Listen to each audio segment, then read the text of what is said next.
Om Namo Bhagavate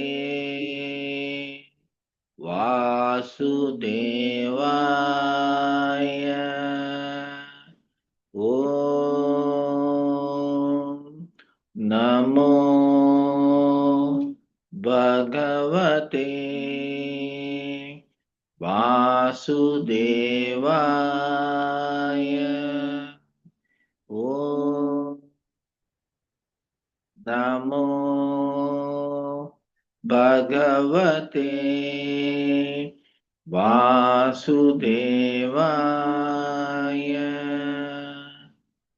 Vigna Vinayaka Murti ki jai. Over to you, Ganesh ji. You have any the invocation slokas? No, Natraji. Okay, we'll start. Maybe you can use the same one we used for the previous sessions. Okay, let me open that. Yeah. Give me a second.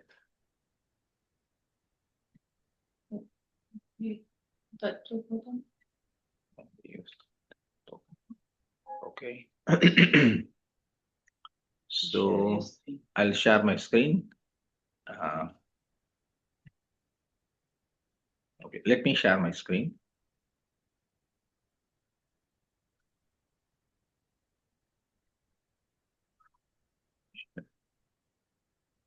Give me a minute. Let me share the text. Yeah, you can see my text.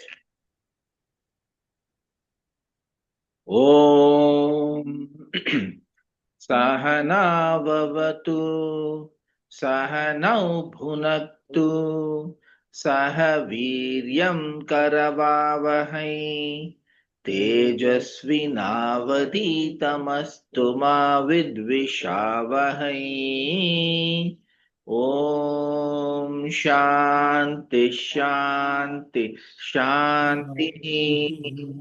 Sadashiva-Samarambham Shankaracharya-Madhyamam Asmatacharya-Paryantam Vande Guru-Paramparam Shruti-Smriti-Purananam Alayam Karunalayam Namami Bhagavat-Padam Shankaram Loka-Shankaram सर्ववेदान्तसिद्धान्त गोचरं तमगोचरं गोविन्दं परमानन्दं सद्गुरुं प्रणतोऽस्म्यहम् गणेशाय नमः सरस्वत्यै नमः श्रीगुरुभ्यो नमः हरिः ओम्.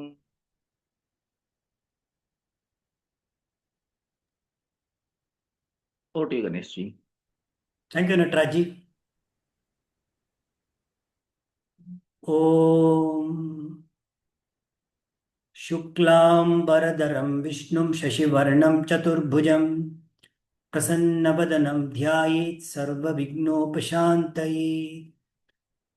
Gurur Brahma Gurur Vishnu Gurur Devo Maheshwaraha Guru Sakshat Param Brahma Tasmai Shri Gurave Namaha.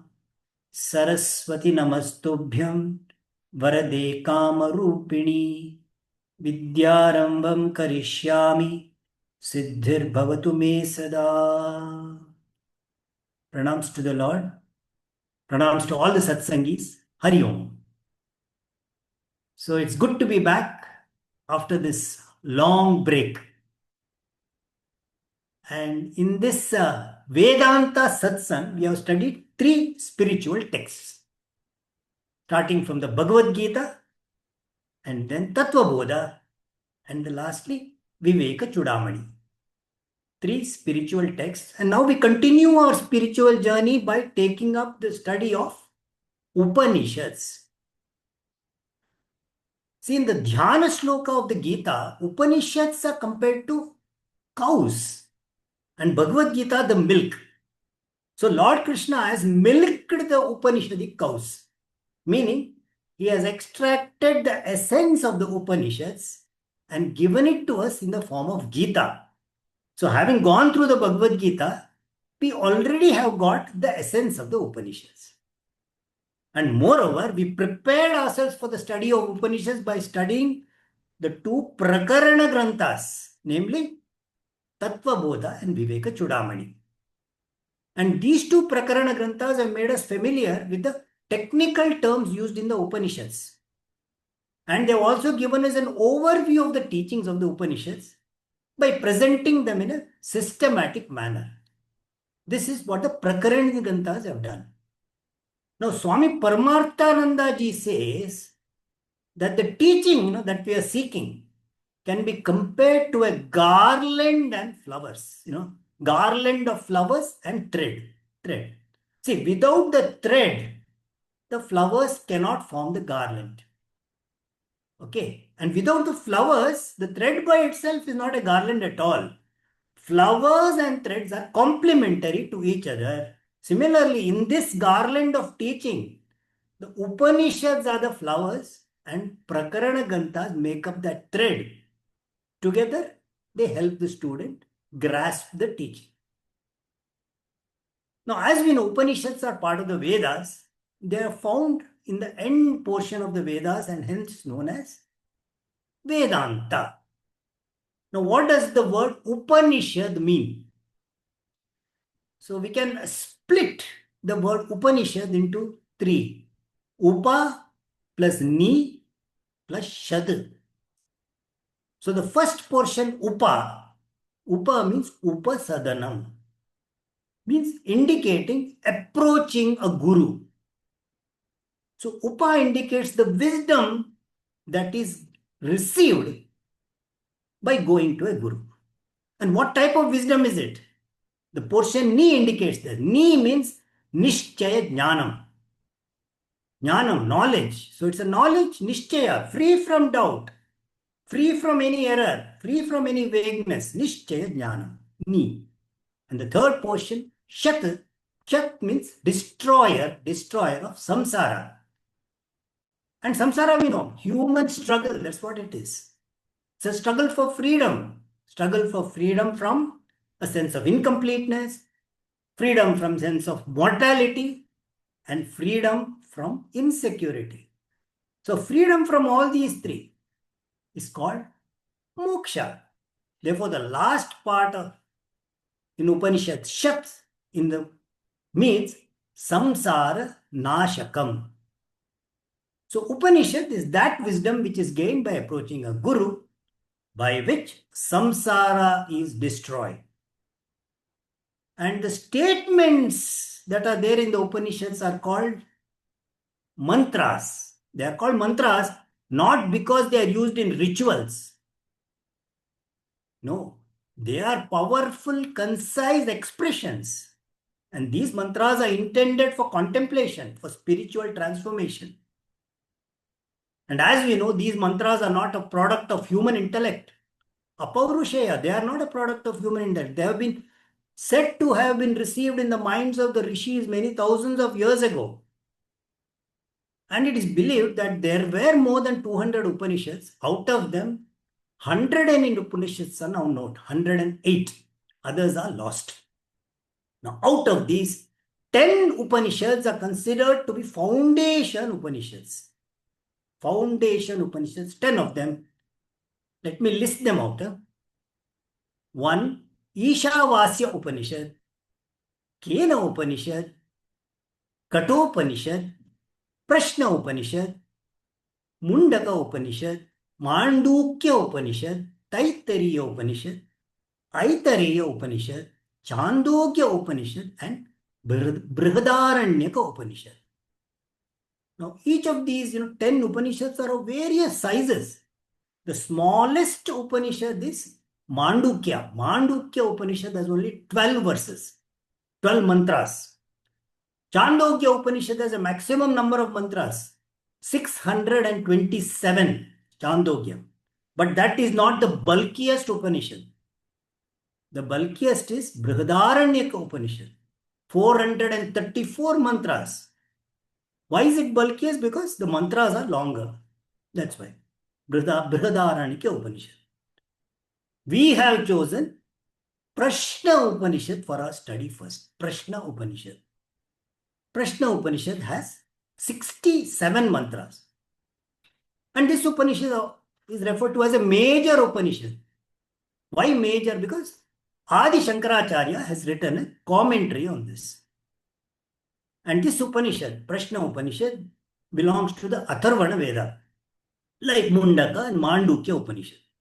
See, Mundaka and Prashna Upanishad, these two are complementary Upanishads. Mundaka highlights Karma Yoga, Prashna Upanishads, Upasana is highlighted. Upasana. But traditionally, Prashna Upanishad is studied before Mundaka Upanishad. Okay, now what is Prashna? Prashna means, of course, question. The text of Prashna Upanishad in the form of questions that are asked by seekers and the answers that are given by the Guru. And here, the name of the Guru is Pippalada. Pippalada. And there are 6 Shishyas, 6 disciples who ask questions to him. So, there are 6 questions in all. So, each chapter gives one question and its answer. Okay, now for presenting this text in the satsang, I am referring to the following source materials. I've got 3 of them. These are my source materials. First is the book Prashnopanishad, which contains commentary by Swami Chinmayananda ji. That is the book. Second, transcript of talks by Swami Paramarthananda ji. And thirdly, there is another book, Prashna Upanishad, with commentary by Sri Shankaracharya, which is translated by Swami Gambhirananda of Ramakrishna Mission. So these are my 3 source materials. And as with every Upanishad, this Upanishad also begins with a prayer. So the prayer in a Upanishad is called Shanti Pata, peace invocation. And this prayer is chanted before every study session. So let us begin the study of Prashna Upanishad by going through the Shanti mantra, which is as follows. Om Bhadram Karnebish Shrunuyama Devaha Bhadram Pashye Makshabhiryajatraha Sthirairangaistushtuagum Sastanubihi Vyashema Devahitanyadayuhu Swasti na Indo Viddashavaha Swasti na Pusha Vishvavedaha Swasti nastarkshyo arishtanemihi Swasti no brihaskatir dadatu Om Shanti Shanti Shanti. This is the Shanti Pata. And through this Shanti Pata, the spiritual seeker asks for some favors, blessings from Ishvara. So there are 3 blessings. The first favor is the spiritual seeker asks, may we have arogya, all-round health. May we be fit enough to be able to receive, retain and assimilate the teaching. Fitness. For this, of course, we require good health. Therefore, the first prayer, the first favor is Sharira Yogyata, fitness of the body. Second favor, with all our sense organs, may we experience only auspicious things. The word Bhadram means auspicious. May we have this Mangala Anubhava, auspicious experiences. And this auspiciousness can be interpreted in 2 ways. See, for all general people, auspiciousness means noble, uplifting experiences. Noble. However, for a spiritual seeker, auspiciousness has a special meaning. It means Vedanta or Brahman. It means Brahman because Brahman is the ultimate Mangalam. Pavitranam pavitram yo Mangalanam cha Mangalam. May we hear more and more Vedanta. May we see Brahman everywhere. Second favor, that's what it is. Third favor, Pratibandha Nivritti. May our spiritual journey of the study of Prashnopanishad be without any obstacles. May our spiritual journey be without any hindrance. So, that is the third favor. So, in short, Arogya, Mangala Anubhava, and Pratibandha Nivritti are the three favors that a spiritual seeker seeks from the Lord. Now, let us see how the verse puts this across. Badram karane vishrunuyama devaha. O devas, may we hear with our ears what is auspicious with our ears. Badram pashye makshabhihi yadatraha ma pashyema akshibihi.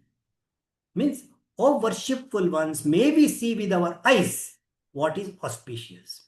So, see, hear with our ears what is auspicious, see with our eyes what is auspicious, and sthiraihi rangai angaihi stushtuvam tanubihi vyashema devahitam yat ayuhu.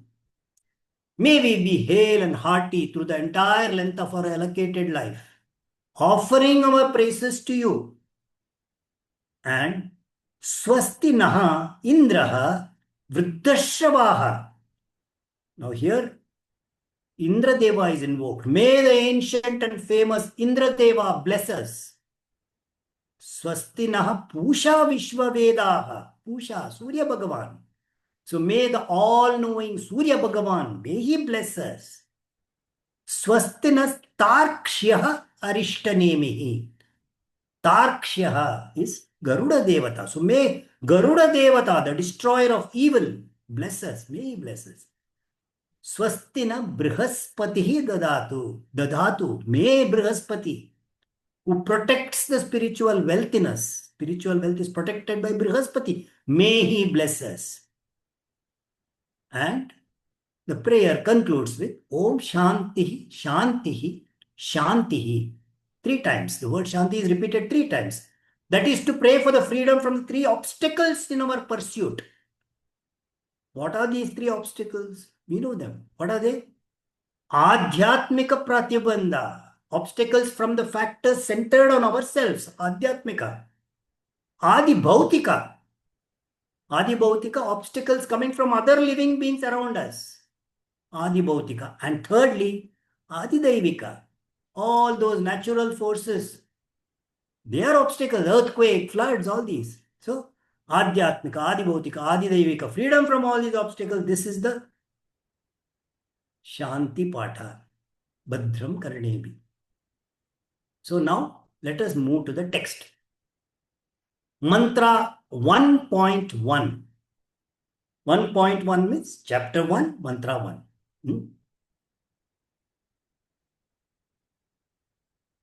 Sukesha cha Bharadvajaha Shaibyascha Satyakamaha Sauryayani cha Gargyaha Kausalyashchashvalayanaha Bhargavo Vaidarbhihi Kabandhi Katyayanaste Haite Brahmapara Brahmanishta Parabrahmanveshyamanaha Esha Havai Tatsarvam Vakshatiti Teha Samitpanayo Bhagavantam Pippaladam Upasannaha.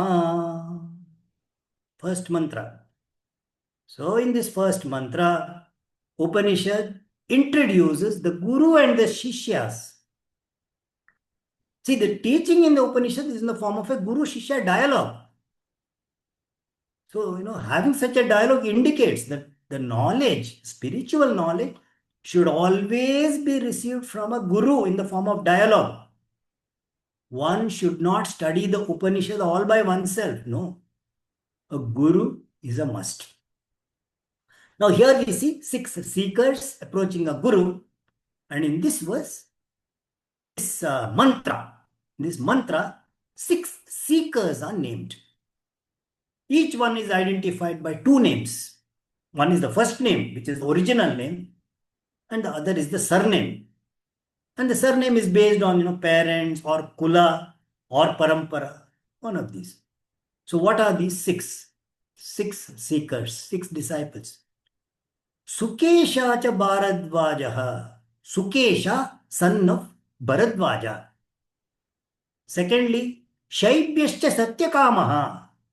Satyakama, son of Shibi. Shaibhyascha means son of Shibi. Third, Sauryayani cha Gargyaha. Sauryayani means grandson of Surya. Sauryayani. So Gargya, grandson of Surya Bhagavan. Third. Fourth, Kausalyaha cha Ashvalayanaha. Ashvalayanaha means son of Ashvala. So Kausalya, son of Ashvala. Fifth, Bhargavo Vaidarbhihi. Bhargava, now Vaidarbhihi means what? Native of Vidarbha city. Bhargava, native of Vidarbha city. Kabandi Katyayanaha. Kabandi, son of Katya.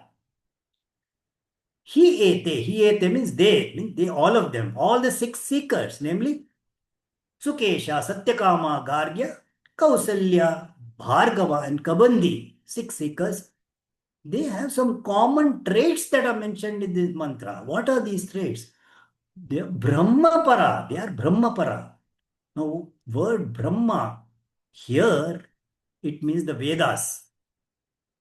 Means they are Vedapara. Means all of them are well versed in the Vedas and they follow the Vedic path of life.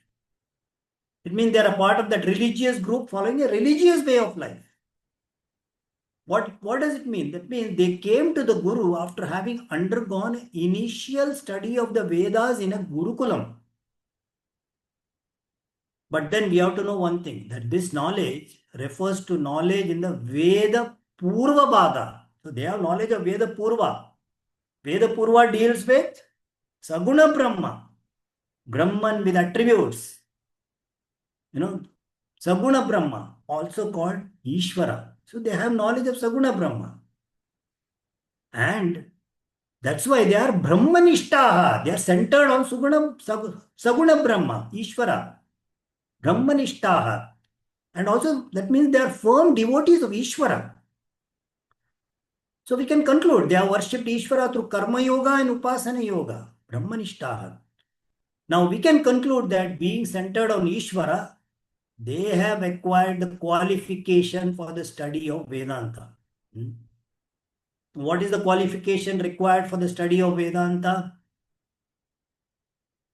Fourfold qualification which we saw in Tattvabodha. Sadhana Chatushtaya Sampattihi, Viveka Vairagya Shamadhi Shatka Sampattihi, Mukmukshutvam, Mumukshutvam. In other words, we call them 4 Ds.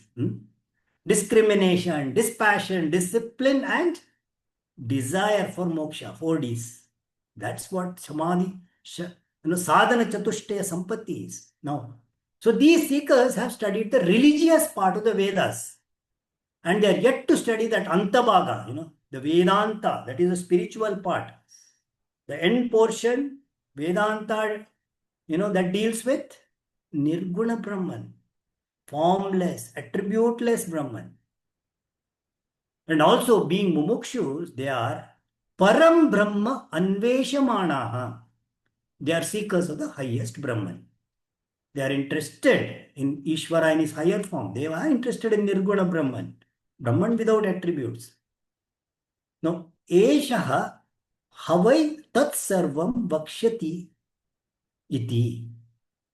Thinking that this will be explained in complete. That is their thinking.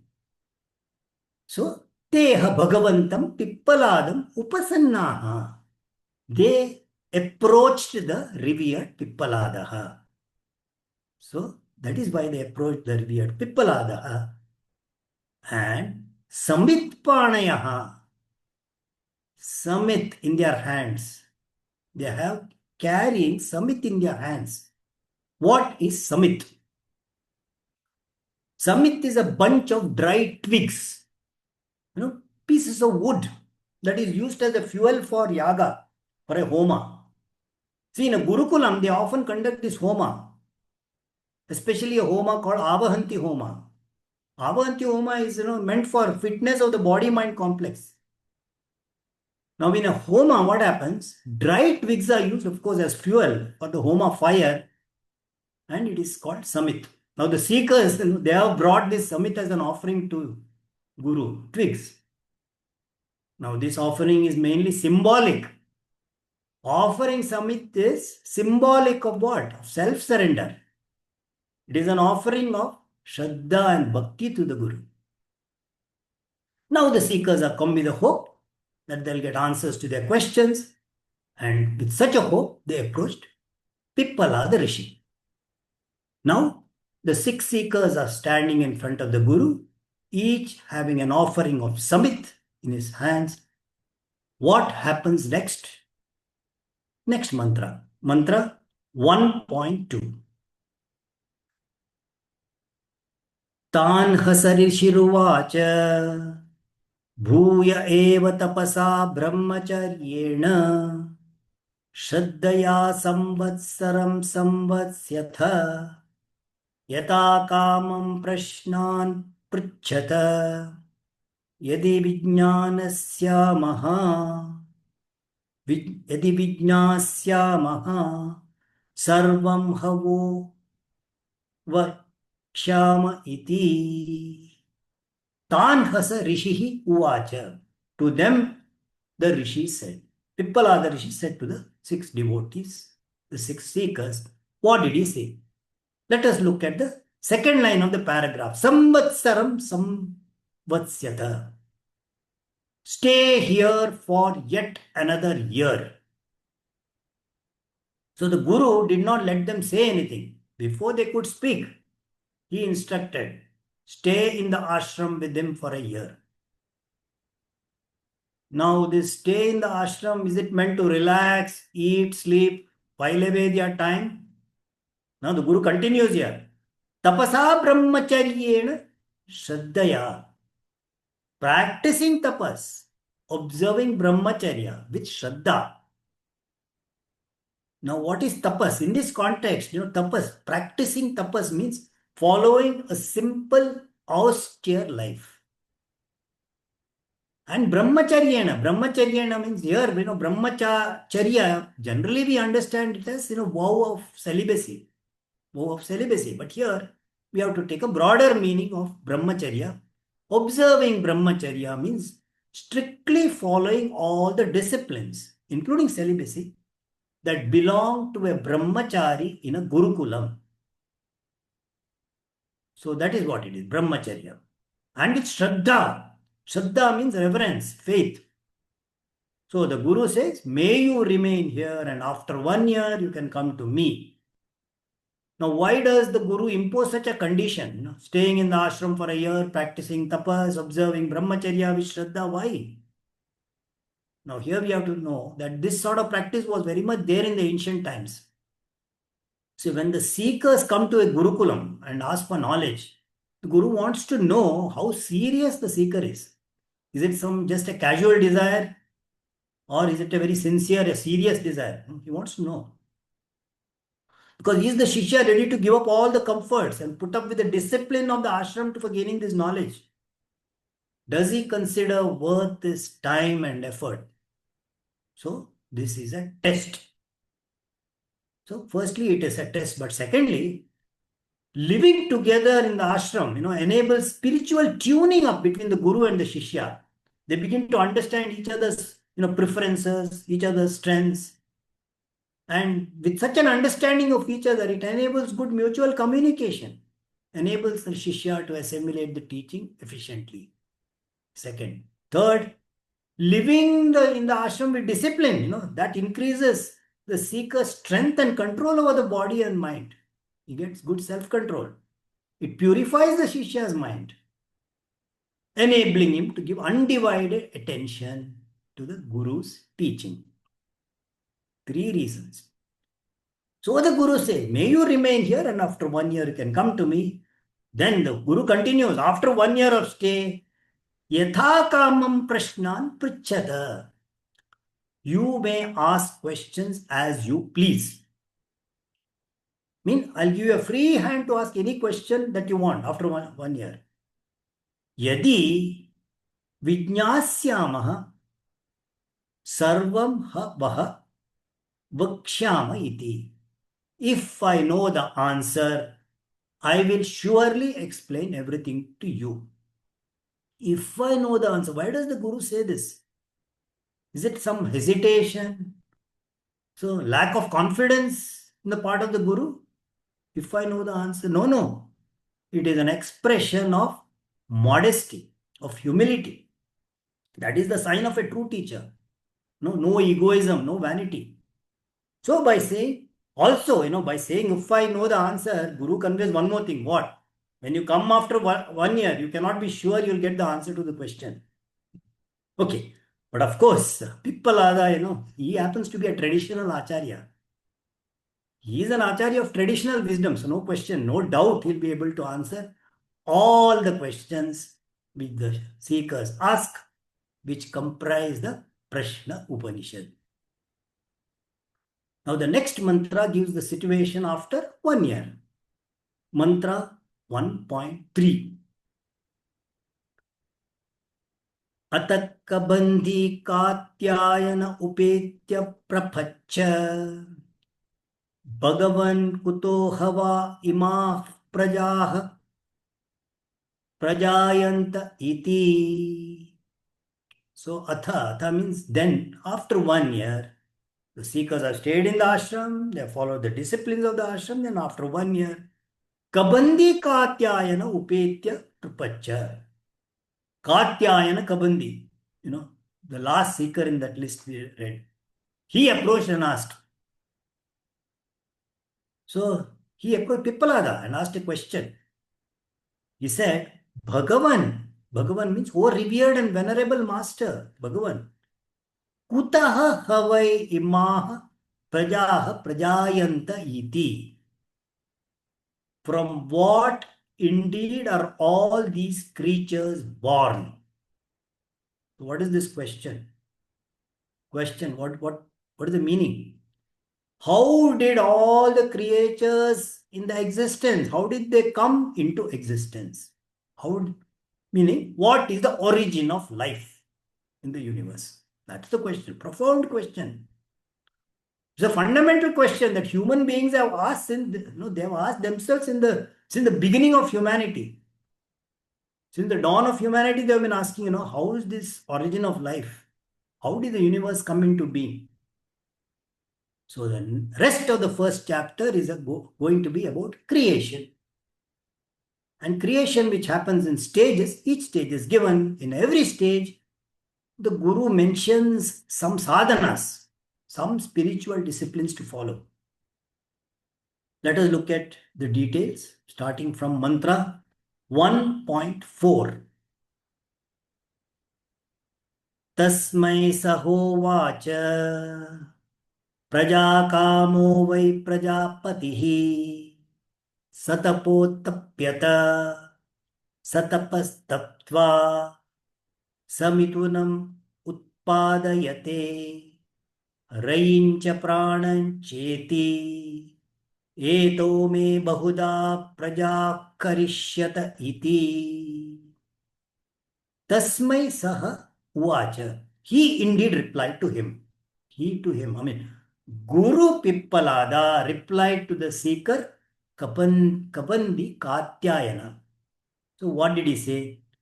He started by explaining the creation. How did the creation start? He's giving the answer. And he starts with Prajapati Praja Kama Abhavat. Prajapati. Who is Prajapati? Lord Brahmaji. Hiranyagarbha. That's what. Brahmaji has been created by Ishvara. And Ishvara has taught Brahmaji. He has taught Brahmaji how to create the universe along with all the beings.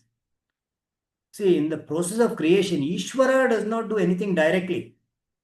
So here he creates Brahmaji and then he teaches him. Then what happens next? First, Prajapati Praja Kama Abhavat.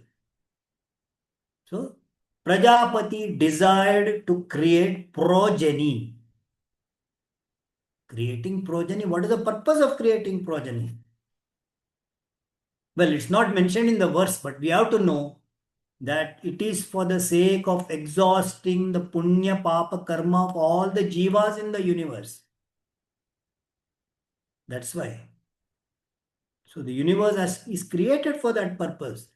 Jivas can exhaust their punya papa karma only by going through sukham and dukkham. They have to undergo pleasurable and painful experiences in life.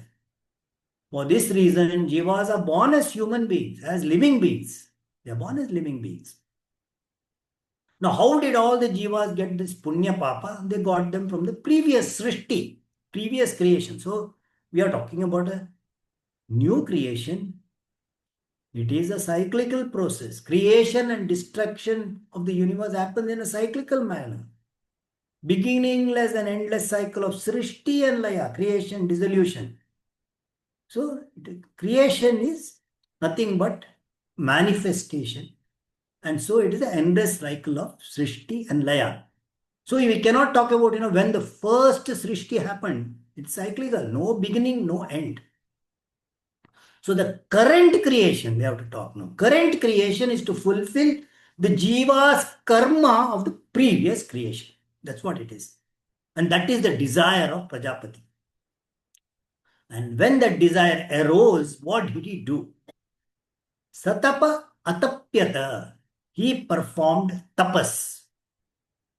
Brahmaji, Prajapati's tapas. What is it? Prajapati's tapas is visualizing the creation in his mind.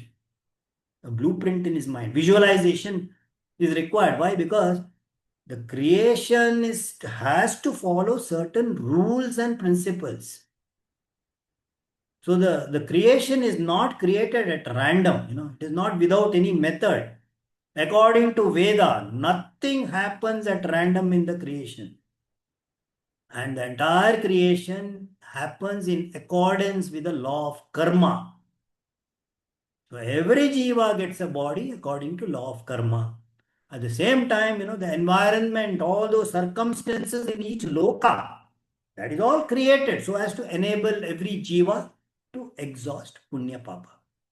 14 lokas are created, all planned for punya papa exhaustion. Punya papa and mishra also. You can take mishra. Mishra means what? Mixture of punya papa. Okay. So the Prajapati had deliberated. He brooded on that law of karma. He visualized. See, satapa atapyata. Visualized based on law of karma. And then mithunam utpadayate. He created a pair. What is this pair? It is not a pair of beings. No? Not a pair of human beings also. Not Adam and Eve. No. Pair is Rayincha Pranancha. The pair consists of Rahi and Prana. Rahi and Prana are two technical names which need explanation. That we'll do very soon. But why does Prajapati create this pair? Eto me bahuda prajaha karishyata iti. Thinking that together, between them, this pair will enable creation of the universe. What is this Mithunam, this pair? Why? Rahi and Prana. So, Rahi and Prana, in a very general way, we can say Rahi represents matter and Prana represents energy. Rahi and Prana. General way. Rahi represents matter, Prana represents energy. Now we can understand Rahi and Prana, two technical words, from three different viewpoints. Okay. First viewpoint is at the macro level, at the level of the entire universe. So here Prana represents the subtle, invisible universe called Amurta Prapancha. Sukshma Prapancha. What is it?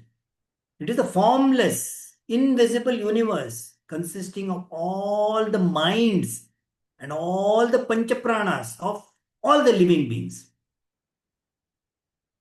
We can say it is the universe of the five subtle elements, all universe of energy. You can call it that. Prana at the macro level. And what about Rai at the macro level? That is, of course, the Murta Prapancha. Stula Prapancha, tangible, visible universe. Universe of form, universe of matter. So, Prana Rai. This is macro level. So, macro level, Rai and Prana means Murta and Murta Prapancha.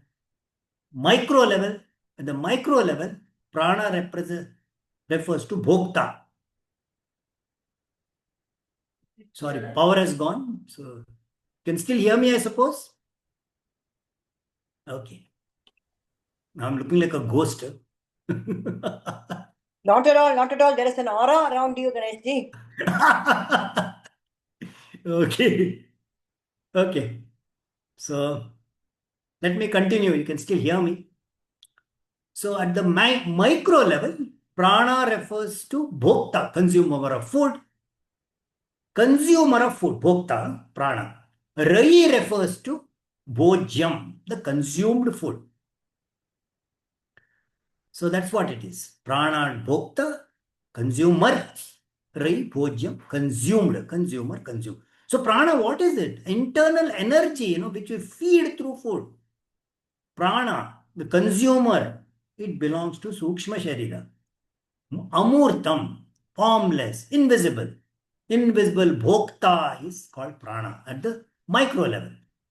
Rai, of course, bhojyam, consumed food, gross, visible, tangible. Murtam, it's got form. So we have seen this pair now. Prana, Rai, important to remember. Micro and macro levels we saw. Now there is a third viewpoint. What is this? Third viewpoint is symbolic level. Prana is represented symbolically by Surya, the sun god. Rai by Chandra, the moon. Prana by Surya, Rai by Chandra. Surya represents, of course, energy, See, it is believed that this digestive energy, the Vaishvanara Agni, that is given by Surya Bhagavan. What is this Vaishvanara Agni? We saw that in Bhagavad Gita. That Vaishvanara Agni enables digestion of food in the body. You can take it that way now. So, physical health of the body is said to come from Surya. Surya represents Prana Shakti. Chandra. Now, Chandra, the nourishment of the food is supposed to be drawn from Chandra. See, according to a Vedic tradition, moonlight provides nourishment or what you call nutrient power to the plants. So it's important. Moonlight is important for all the food grains, for all the fruits, for all the vegetables, plant life. Yes, moonlight is important. So that's what it is. So we have three meanings of the words prana and rai. So we stop here and we recap what we saw today. Today's session we saw. So we began, in today's session we began the study of Upanishad, starting with Prashna Upanishad. And we started by studying the Shanti Pata, Bhadram Karnebhi. And through this invocation prayer, we ask blessings from Ishvara to be able to successfully complete our study of the text. This is the blessing that we seek. And we saw that 6 seekers approached the teacher, Pippalada teacher, and they were devoted to Saguna Brahman, and these seekers wished to know Nirguna Brahman. So they came to the teacher expecting that he will explain everything. However, the Guru told them, first stay in the ashram for a year, observing brahmacharya, performing tapas with an attitude of Shraddha. The seekers did as told by the Guru, and after 1 year, one of the seekers approached the Guru and asked the first question, O revered master, from what are all the beings born? The Guru then began to answer the first question. He started by saying at the very beginning of the creation, Prajapati had a desire for progeny, He then performed penance. Penance is a visualization of the creation. Having done so, he created Mithunam, a pair consisting of prana and rai. And what is this prana and rai at the macro level? Prana represents Amurta Prapancha, universe of invisible energy. Rai, Murta Prapancha, universe of matter. Micro level, prana refers to Bhokta, the invisible consumer energy. You can say that. Rai, Bhojyam, tangible matter in the form of food. And as a symbolic representation, prana is represented by Surya, sun. Rai by Chandra, the moon. This is about Rai and prana. And more elaboration on this follows, which we will see in our next session. Hari Om. Hari Om, Ganeshji, Hari Om. Amazing. Very good. That's good to start. Can we have some comments from all? Let's start with Lalita ji. Hari Om, another beautiful session. I'm so happy, because I was asking regularly when will we start the session. But unfortunately, I think I missed the entire Viveka Chudamani. I'm really, I don't know so how I missed. I'm really sorry, but wonderful session, Ganeshji. The explanation, it really, as I said, as a guru, you're putting it into us, each one of us. Thank you. Thank you, Litaji. Nice to see you back. Thank you, Lalita ji. Kannan ji. Hari Om, Ganeshji. Thanks a lot. It's a pleasure, Kananji.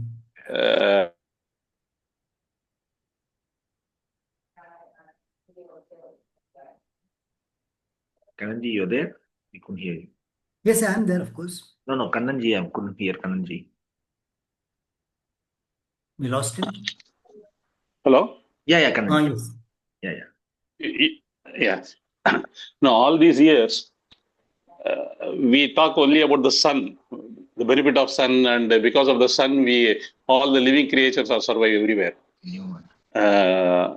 Today, I think probably it didn't gone to my consciousness, but today it went to my consciousness. After Ganesh said, moon also playing a vital role.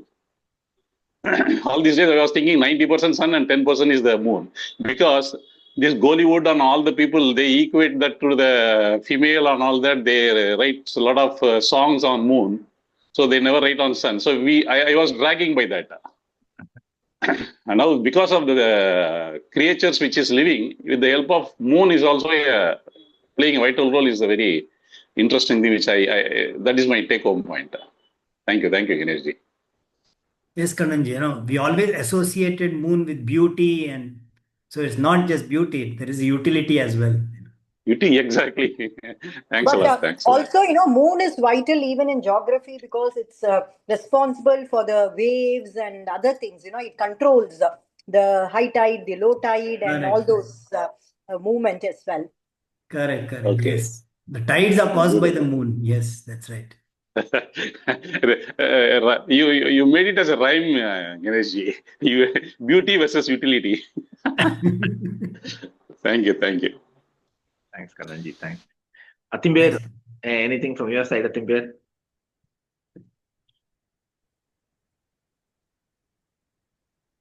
Namaste. It's a rejuvenation, so to say. Am I audible? Yeah. Yes.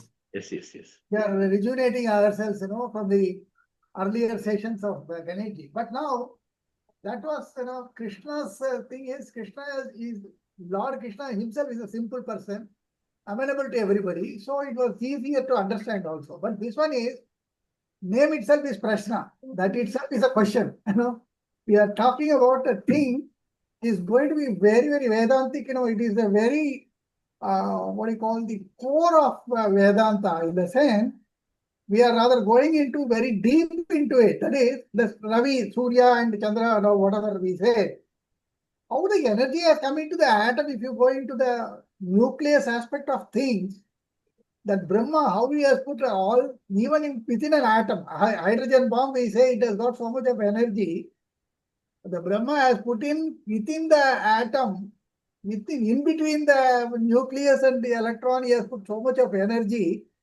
So here comes the Prashna, real Prashna. See, that is how even in Germany and all, they have taken all our Vedas and they have started this nuclear chemistry and other things have evolved because of our Vedic scriptures and our analysis on this.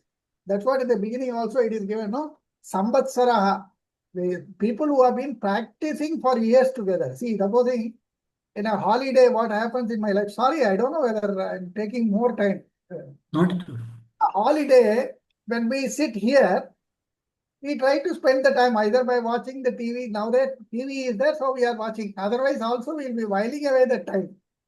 But here, the rishis, Samvatsarena Samvatsara is a Yugandrama. Nambala Tamil very easily we say Yugandrama Panintrikanga, Varsha Varsham Panintrikanga. They have been practicing this and they have been pondering over these Srishtikarta's effects. And with all discipline, they are sitting before the guru, still trying to understand what it is. These are all the sabhyata, that is the you subdue yourselves and sit before a master and trying to learn more and more about it is the beginning of this Prashna Upanishad. It is giving quite a lot of information. Beginning itself is a very complicated beginning. Sorry, Ganeshi, we could understand it, but then you are making it easier. But I know it is going to be a very tough subject to easily assimilate it. It is not that Bhagavad Gita, you can understand everything relate to family life. Here you have to go deeper into your own self and then analyze things, how it has happened. So it's going to be a real challenging time for all the devotees or satsangis here. And it will be very interesting as well as because Ganeshi is very profound in his expression. So he can make even the very difficult things easier for people to understand. I wish you all the best. Thank you. Thank you, Ramanji. You're very right. You know, Prashnopanishad is highly symbolic. There's a lot of symbolism, and a lot of poetic expressions. So it's you really have to understand the symbolism and the poetic expressions. A lot of imagination has to be used. So that's how it is. So let's see how it goes as time goes by. Thank you, Thank Atibet. you. We have a couple of new people. Ishwar, I don't know. Vaiti Danda. Oh, Vaiti. Oh, okay. Vaiti. Yeah, Vaiti. Welcome back. Yeah, good to see you. Yeah. Yeah. Thanks, sir. Thank you very much. So you are giving this pravachanam to somebody who's no Shraddha also. So if you keep that 1 year test, I don't think I'll be there. So I'm very fortunate that you can give this kind of discourse to a person like me also. So thanks to the other people also. So I thought I am the only person who is feeling it very dry. So so many people are there also like that. So means it's really a tough one. So I thought for me everything is tough. So since there are other people who testified it also, so it's going to be. So I'll try to be there for all sessions. Thank you, Ganesh ji. Thank you, Vaidiji. But please don't take it as a discourse or anything. This is a study session, and we are all together studying the Upanishad. So all of us are students. As much as you are, I am also a student, and so is everybody else. So That this shows is the your study humility. session. We are Thank you. sharing, and we are understanding, and we are growing from that. That's how we see I it. hope I grow. So Yeah. no discourse here. It is also a saying in Ramakrishna, but wherever you see, you can see the writing on the wall. That is, as long as I live, so long do I learn. This is a quotation everywhere in Ramakrishna, but it is written. So age is never a bar for learning. And this satsang is only to learn and fine tune ourselves in day-to-day life. That's all. There is nothing that he's an aged person, he's a master and a junior is no. Everybody is equal. It's because we are portraying before the God. So we are all No, equal in that. no, I agree. The point is, even to give a discourse on a subject like this, it's not easy. Of course, the master Very in tough. real estate, he is able to convince us, that is the greatest task is it. Exactly. That to, Exactly. is a Upanishad, to make people understand and accept the lecture is a difficult task for the teacher. So Ganeshji has got a tough time, definitely. Thank you. Thank you. Just one thing, Thank Vaidhi, that without your the punyam that you have, the purva janma punyam or karma that you've accumulated, you will not even get the vasana of sitting in a satsang. You would not even click the join button in this in this Fair session. enough. So Fair you enough. I have agree. a lot of punyam and lot of karma, good karma you have done. That is why God has enabled you to make sure that you are attending this satsang, and it will lead to the next stage. So Fair always enough. remember that.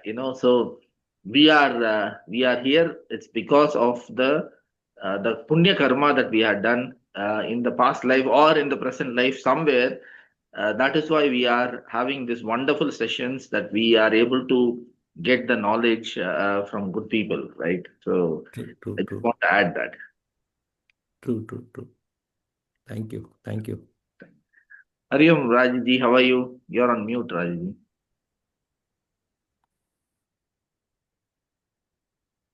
You're on mute. Sorry, you're on mute. Rajji, you're on mute, Rajji. Can't hear you. Rajji, we can't hear you. You are on mute. No, I think she understands, but she's in a place where she's not able to speak. Oh, okay. Sign language. Okay, sign language. Okay. You have to interpret the sign language. Yeah, okay. Welcome, Rajji. Welcome. Very good. Please join every week. Okay. At this time we will have. Yeah. Okay. Good. Balaji, you have any comments, Balaji? Thank you, Ganeshji. Good to start the session. We have been having a start, stop affair for the last 1.5 months. Too many people traveling, etc. Right? And so you mentioned this briefly, but the invocation prayer says Sarvopanishado Gavo Dogda Gopala Nandana Partho Vatsa Sudhir Bhokta Dugdam Gita Amritam Mahat. Right? So it is the Amritam, the essence, and what Velukudi Swami gives an explanation for this. He says, when you make terati palkhova, right? You put the milk, 10 liters of milk, and you keep boiling it, churning it, boiling it, churning it, churning it. And every time you go, all the unwanted, which is basically the water, is evaporated. And what is left is pure khova, which is tasty, beautiful, lovely, and that is equated to the Amrit. So effectively, the process of learning of Upanishad, and this is for all of us, as Ganeshji said, is to continuously take out the asaram from our life, go to the saram, and understand the Amrita Tattvam of that saram. That is the essence of study of Upanishad. So it helps you take all the unwanted liquid in your life, basically like the water from the milk in the Palkova example. And from a modern training, learning perspective, and I quote this quite often, I said our life, not just in any one front, be it professional, be it educational, be it satsang, be it family life, be it interaction with kids, anywhere you take, our life is a consistent pathway of learn, unlearn, relearn. Learn, unlearn, relearn. That is exactly the process. And that is why mananam is very important. Shravanat ajnana nivritihi, mananat samshaya nivritihi. That is the only way it will go. So for us to be able to do this mananam, that is the best part of the Upanishad sessions that we are starting. And when we say why the Upanishadic texts are called mantra, even though we don't use them for doing homam or anything like that, because the word mantra has got multiple roots in Sanskrit, and one of the root is mananat trayate iti mantra. That which forces you to think and do manana, that is called a mantra. That's the meaning of mantra. So every if you want to use a mantra for doing homa, etc., that is called a rik mantra. That means it is a repetitive chanting mantra. Repetitive chanting mantra is called rik. And these are called normal mantras, which are purely for the purpose of mananam. And that is the beauty of our satsang, is that, Vaidiji, for your kind information, nobody is above. We're all in the same boat. Probably I took the boat 2 days before you. That's the only difference. But in the same boat. You guys are sounding very humble. That's it. That's good. No, it is not. It is not. And the purpose of making that statement was not to show ourselves as humble. The purpose of making that statement was to make you feel that this is the one which will allow you to take the asaram in life. So you need to board the boat. You cannot sit outside perennially and say, "Oh, I have not come. I am not. I don't have shraddha." The fact, Natarajanji put it so beautifully, the fact that you got the ability to get associated with people who have satsanga is itself a great prarabdha karma that you have. I agree. I So, fully agree. it is like you have been given a gold mine at home. You know, you have the key to open that gold mine. You know that once you open it, you will get the best of things in life. And you also know that this key will fit into this lock. But you are saying, "Oh, I have to get up, go, take that key and open that lock." True. That is exactly where you are.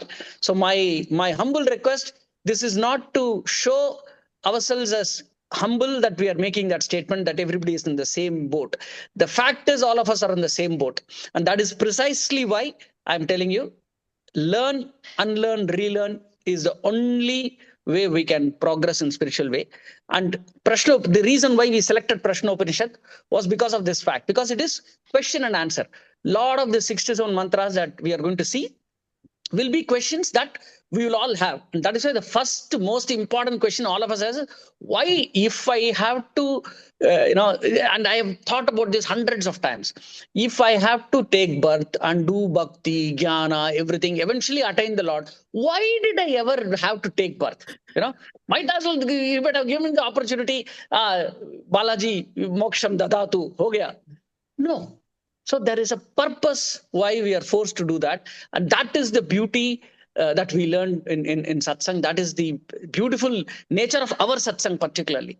It is not unidimensional. We have bhakti marga, we have jnana marga, and karma marga. All three put together, we develop in equal measure so that we are able to progress. So that's my only statement. Fantastic session, Ganeshji. Sorry I joined late because I had to go to the airport and drop Lataji. So, and I was on the phone. That's why I didn't keep the video on. Sorry about that. Okay. Thank you, Balaji. Good to see you for a long time, Ganeshji. Good to see you. Thank you. Same here. Good to be back in, back Absolutely. in. Ganeshji, when are you planning to come to Dubai at any time?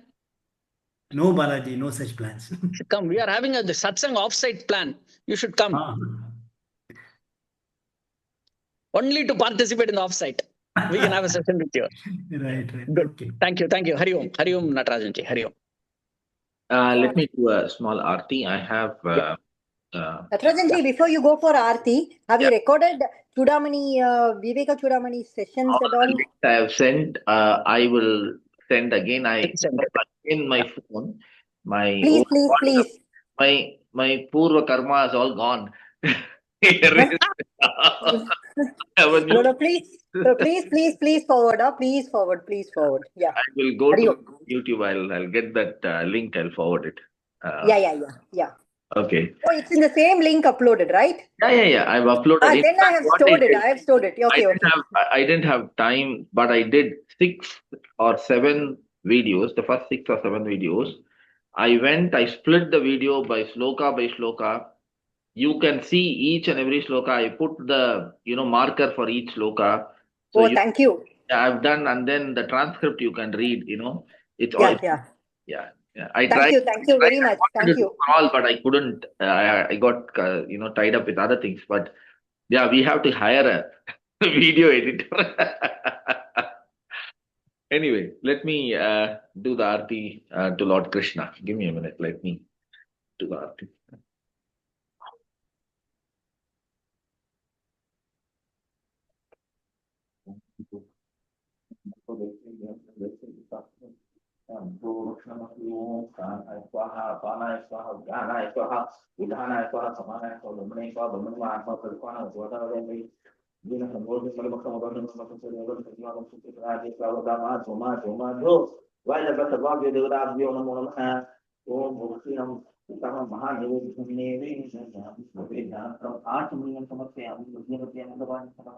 Om.